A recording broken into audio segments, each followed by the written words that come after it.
કડી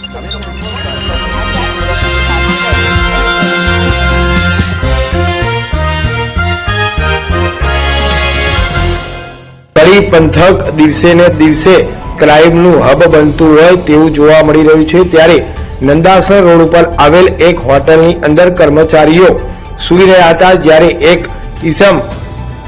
હોટલના અંદર પ્રવેશ કરે છે અને ટપોટપ એકી સાથે 3 મોબાઈલ અને રોકડ રકમની ઉઠાંતરી કરતો હોય તેવું સીસીટીવીમાં સ્પષ્ટ જોવા મળી રહ્યું છે। જ્યારે